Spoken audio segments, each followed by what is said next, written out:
Rema hari ini, Roma 8 ayat 28.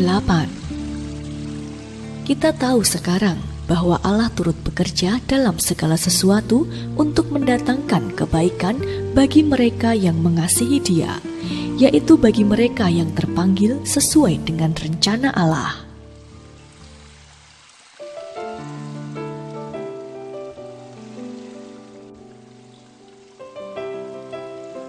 Dirumahkan, putri yang tengah meniti karir di perusahaan yang tadinya tampak menjanjikan terpaksa kehilangan pekerjaan.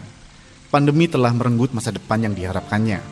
Putri pun terpaksa merintis usaha kuliner di garasi rumahnya dengan peralatan seadanya. Dengan ilmu marketing yang dipelajarinya di kantor, ia memasarkan produknya.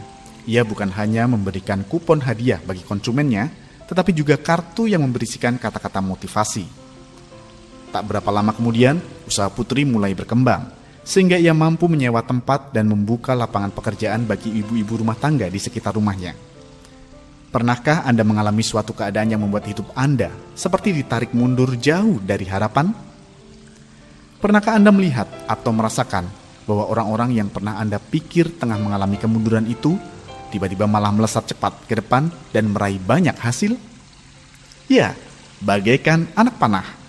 Ada masanya ketika anak panah itu harus ditarik mundur, tetapi akan ada waktunya anak panah itu dilepaskan dari busurnya dan melesat cepat menuju sasaran. Semakin jauh tarikan mundurnya, semakin jauh pula jarak yang akan ditempuh. Semakin panjang rentang busur menarik ancang-ancang, semakin cepat pula anak panah itu melesat nantinya. Kalau kita merasa seperti dalam keadaan yang mundur, mungkin sebenarnya Tuhan sedang menarik kita jauh-jauh ke belakang, agar saat kita dilepaskan, kita memiliki daya dorong yang kuat untuk mencapai sasaran yang Tuhan inginkan di hidup kita. Di awal tahun ini, tetaplah percaya pada maksud Tuhan. Meskipun kita harus mengalami kegelapan dalam hidup kita, terus tekun dalam berdoa, dan terus bersandar, serta berharap pada pertolongan Tuhan. Banyak kebaikan Tuhan yang bisa kita syukuri ketika berada dalam kegelapan. Banyak pelajaran berharga kita temukan saat berada dalam kegelapan yang akan menuntun kita pada terang kasih Tuhan. Akan ada saatnya kita terkagum-kagum atas penyertaannya dalam hidup kita yang membawa kita pada masa depan yang penuh harapan. Kegelapan apakah yang tengah meliputi hidup Anda? Apakah yang Anda lakukan agar Anda bisa keluar dari kegelapan? Apakah maksud Tuhan saat mengizinkan Anda mengalami kegelapan dalam hidup Anda?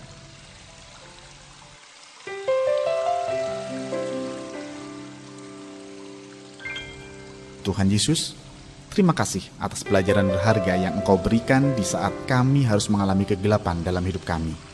Terima kasih atas semua kebaikan-Mu yang boleh kami rasakan, bahwa Tuhan ikut bekerja dalam kegelapan yang kami alami.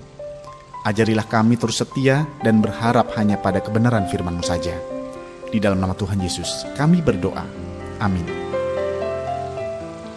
Pasti ada maksud Tuhan ketika Dia mengizinkan kegelapan ada dalam dunia atau dalam hidup kita.